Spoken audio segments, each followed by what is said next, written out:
Nintendo is weird. Gee, it sure is boring around here.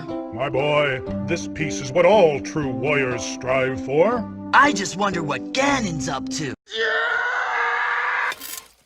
Everyone knows that.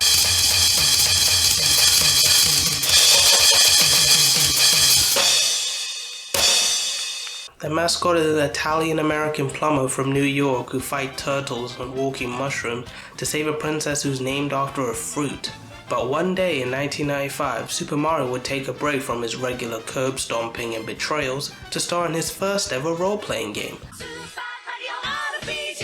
Developed by the studio behind the beloved Final Fantasy series, Squaresoft. Back then, people wouldn't even think those two properties of a child-friendly platformer and a teen-rated fantasy opera wouldn't work. But it does. It was an acclaimed classic that would kickstart a long line of spin-offs of Mario RPGs, from the ever-charming Paper Mario to the co-op Mario and Luigi series that's still around to this day. You'd think that the collaboration of Nintendo and Squaresoft started from the Super Mario RPG, but their first ever encounter would be 6 years previous on the Nintendo Famicom Disk System. That will surprisingly be one of the earliest in a genre that will be known as dating simulators. Yep, Nintendo, a family-friendly company that would, alongside with Square, would help create a genre that is known for being the complete opposite. But why? How? And why? And who is this woman that is on the cover of the game? That is Miho Nakayama. In the 1980s, she was one of the biggest J-pop idols in a country that grown men would brawl over to see which one is the best and all. So it would make sense that a famous celebrity would be great to merchandise for all their legion of their die-hard fans. So what's so special about this one licensed game that was worth talking about, besides a small team of Nintendo and Square employees once worked on it? Well, speaking of that team, the people that worked on it is a lot more important than you realize. What about the game director being Hironobu Sakaguchi?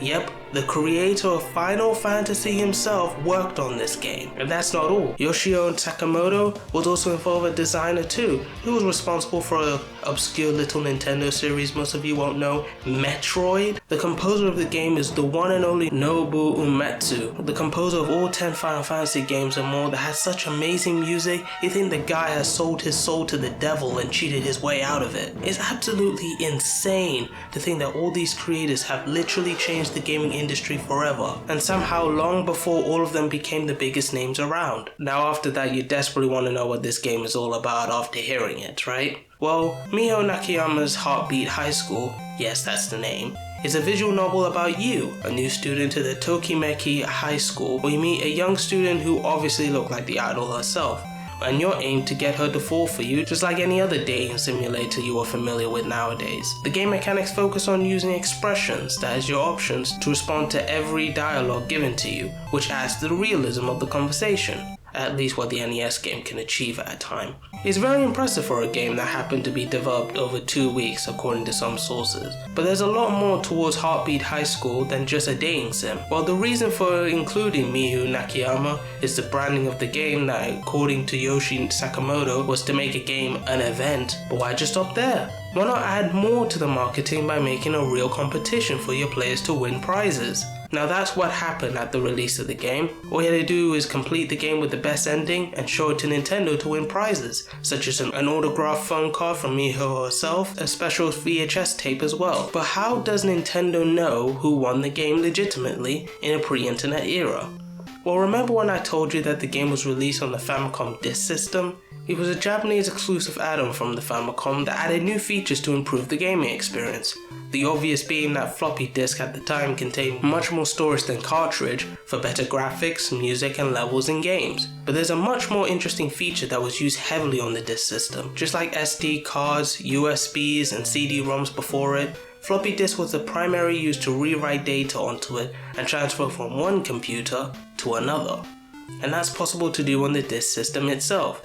There were actual stores in Japan that contain kiosks that allows you to choose the game to be written on one side of the disc so you can remove the previous game to save space on a new one, all for a tiny fee. That's not all. Disk System games can also transfer specific data for Nintendo to use, just like a high-scored leaderboard for games like Famicom Grand Prix F1 Race. The Disk Kiosk system was so popular that it was available for public use until 2003, 17 years after the release of the Famicom Disk System. So if it's so popular and ahead of its time, then why the Famicom Disk System isn't available outside Japan? Well, there are plans for Nintendo of America and Europe to localize it. The cartridge of the NES games will be becoming much more larger over the years thanks to high sales and cheaper manufacturing costs than before. That makes the Disk System quickly outdated to game studios, and Nintendo shelved the system at 1990, 4.4 million sold.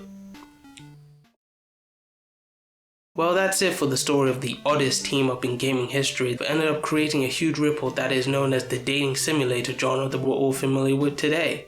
Nintendo and Square, as we all know, would do just fine in the future, and Miho Nakayama herself would have a healthy career as a musician and actress for years to come. This is Kem the Chameleon, and I hope you enjoyed the video. Signing out.